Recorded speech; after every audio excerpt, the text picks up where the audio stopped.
After you've watched the Nearpod, you guys are actually going to work on your article of the week number one. So I'm going to model how to get there. On my page, it looks a little bit different, but I'll walk you through what your screen should look like. So you get to the assignment. For you guys, it'll say My Document here, and that's where you're going to actually get to the assignment. If you click on this button here, it will open up the assignment in an extra tab for you so you can look at it. And your assignment is here. So before I talk about this, I want to show you where the article is. The article is here as an attachment. You can download the PDF of the article like so, and then you're going to click and you'll open it up. And it will open up as a separate tab for you. Now, if you remember how to split your screen, remember click on the little square that you have on your Chromebook.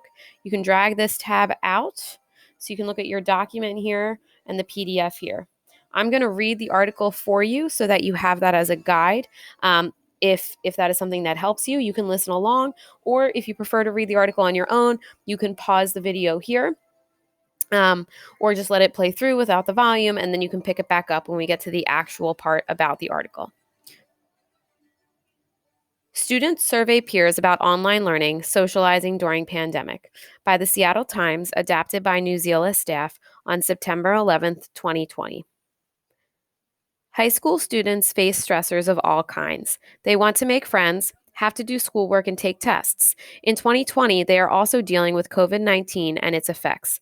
The spread of COVID-19 brought school closures, social separation, and online instruction. These factors are stressing out teens in Washington state. They recently reported feeling anxious and uncertain about their future in the spring of 2020. Their responses were collected in survey results gathered by students. Teachers can learn from these survey results. Not all at-home learning setups are equal. Having assignments on different platforms makes it hard to keep track. Most students need understanding and patience as they face extra stress.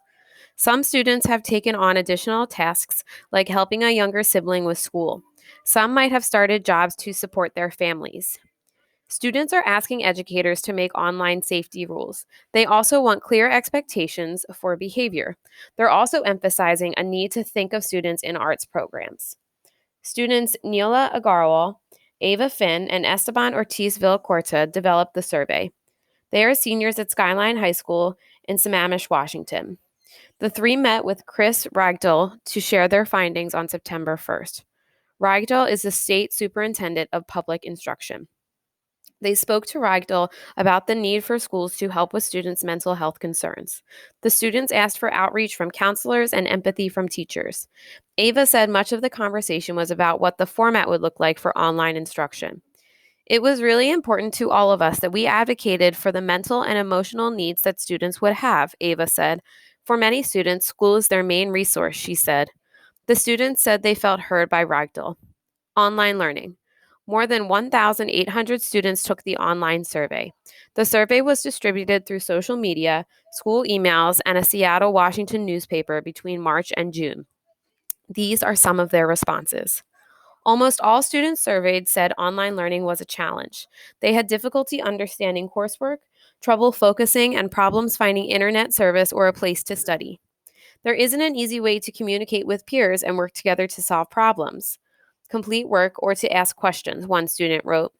Students worried about understanding subjects like math, which requires prior knowledge to build on. They wanted to review because not all students are on the same page going into the next school year. Some students said class discussions suffered because of the distance. Certain courses, like theater and pottery, fell short of in-person learning. Others said their teachers posted information online, but they still had to teach themselves. Some brought up that not everyone has equal access to technology. Online school assumes that I have the technology I need, that I know how to do all the work, and that I don't need any teacher help. All of that was at times not true, one response read. Socializing. School can be a safe place to escape, particularly for those with troubled family lives, students said. It's also where they connect with friends. School activities often help build their social lives. Without events like sports games or dances, some students expressed worry that they would not make friends. One student wrote about their experience having a hard time maintaining friendships. I'm worried that I'll have to start all over, they wrote. Mental health. For students already having mental health challenges, the pandemic brought more hardship. Mental illness refers to a range of mental health conditions. They are disorders that can affect mood,